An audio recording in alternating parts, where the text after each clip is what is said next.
Welcome to First Person Cville, the podcast. I'm Charles Lewis, your host, and also the co-host of In My Humble Opinion from 101.3 FM.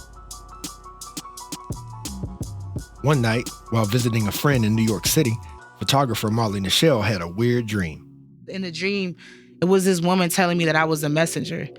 And she said, you got to send out the message. And I was like, what message? Like, what is she talking about? The next morning, Marley didn't have much to do. So they started going through their hard drive, organizing old photos. And as I was going through all my photos, I was like, wow, like, I really got some nice portraits of a lot of Black people. Like, we are not oppressed. And that's when it hit me. I said, that's it.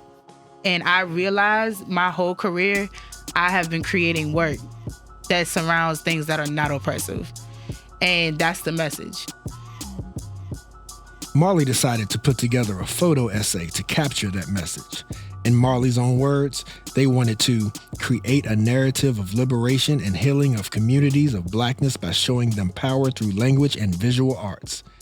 And they called the series, No, We Are Not Oppressed. How have you used your camera to self-liberate as well as liberate others? Through the stories I tell.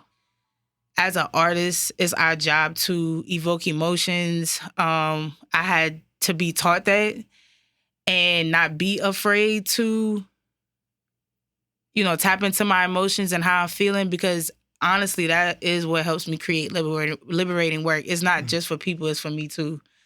And I feel like every artist should have a way to where they take their pain, their trauma, their negatives, their bads, their pain, and make it something beautiful. It's so important for me when I do navigate through my own emotions and my healing.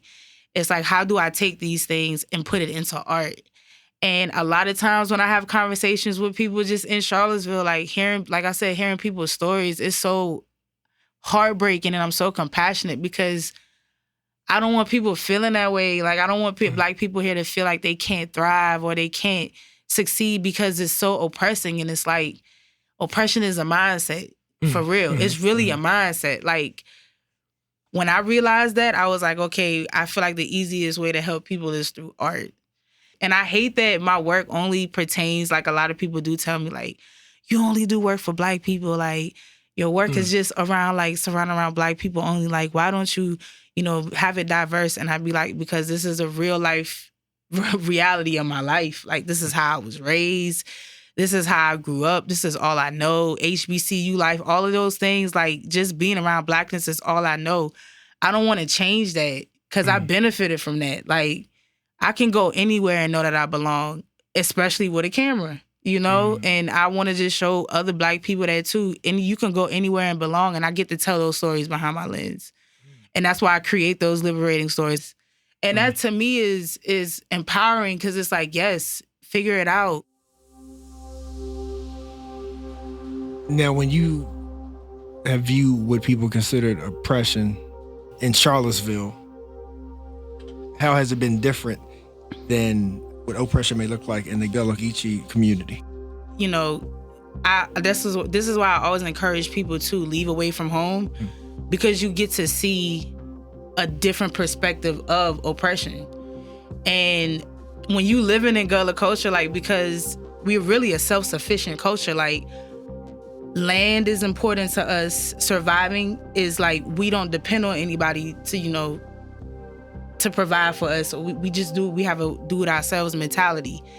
And so being raised like that and coming here, a lot of times I would look at Black people and be like, well, why don't you just do it yourself? And some people would get offended by it, and I wasn't meaning it in a negative way. I was really trying to say, you can do it yourself, and I realized a lot of people around here don't hear that a lot. And coming here, seeing people being gentrified, displaced and living in the standards that they live in and stuff in Charlottesville, it was really triggering for me because I'd never seen nothing like that. Seeing okay, Black people here, they're losing their land here too, just like they're losing their land in the Gullah Geechee corridor. But I also see how we continue to stick together, despite of, even with being gentrified, we still stick together because we look at it from a cultural perspective. We want to keep the culture going.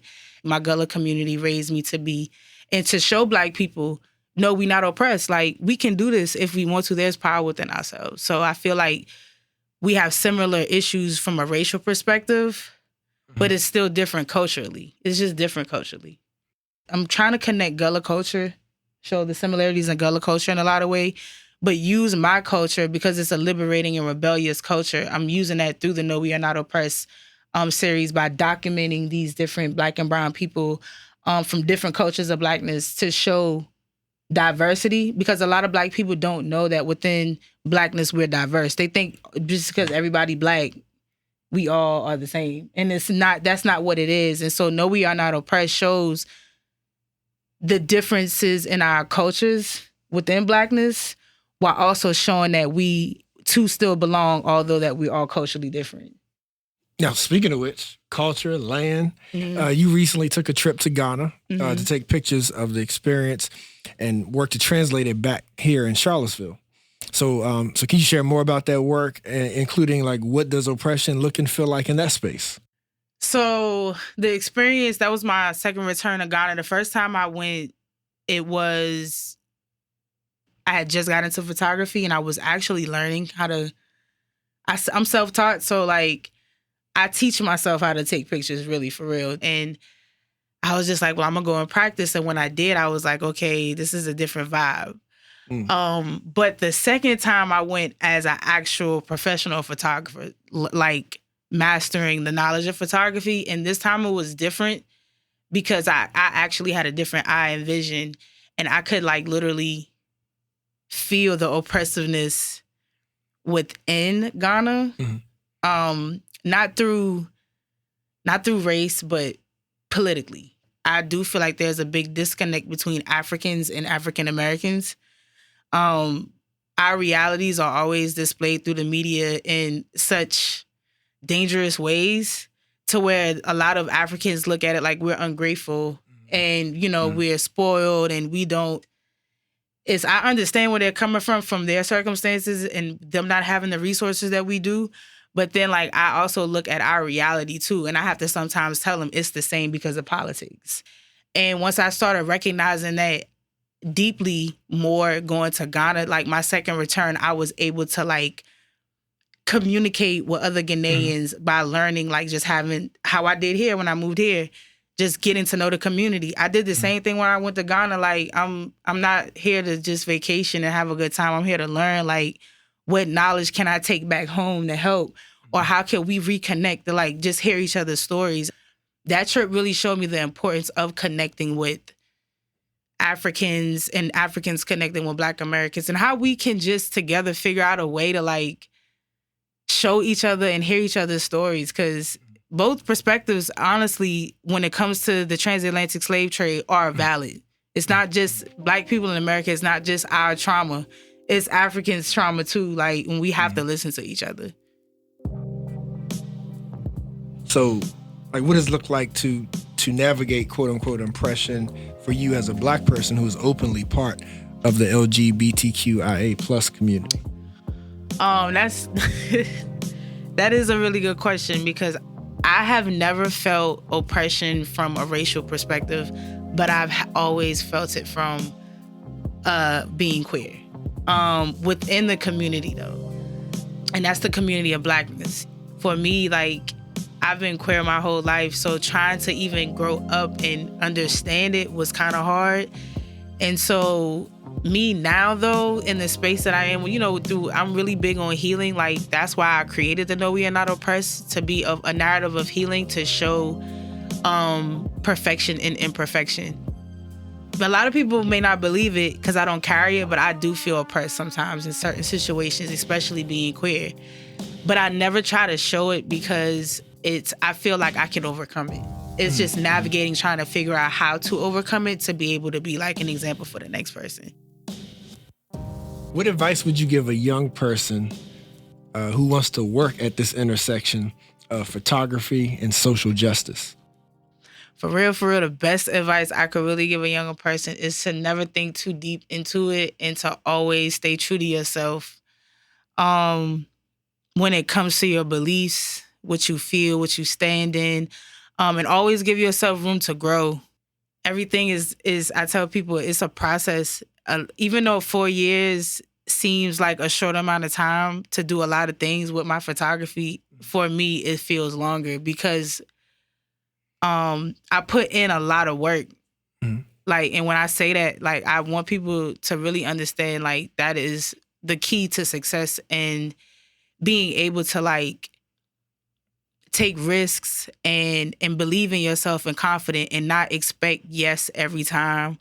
Know how to navigate when being told no, because it can be hard. Like, I tell people, I'll be like, I get so upset when I get told no for a grant. It feels so sad. You know what I'm saying? Because, like, oh my gosh, I really want to do this. But it's just, you know, a part of life you have to figure out and navigate, you know, your way to get to where you want to go. And for people who are young, like, if you're young, give yourself some grace. You got a lot of time to, like, really grow and really grow into your art. Have a purpose in everything you do and just be intentional in it. Like, don't be afraid of what the world sees. And so, like, just dream big. You can find Marley's No, We Are Not Oppressed photo essay at vinegarhillmagazine.com. Their portfolio is on Instagram at Marley's Creative World. We want to hear your story and tell the story of our community together. Share your perspective with First Person Cville at cvilleinclusivemedia.com/projects. The First Person Cville podcast is a production of Charlottesville Inclusive Media. It's hosted by me, Charles Lewis, and the In My Humble Opinion talk show. Like what you hear? Subscribe and follow us at imhotalkshow.org. This episode was produced by Kelly Jones. Music for this episode came from Epidemic Sound. IMHO music was from God Vibes by Miguel and Morris. NYC Bangers on production.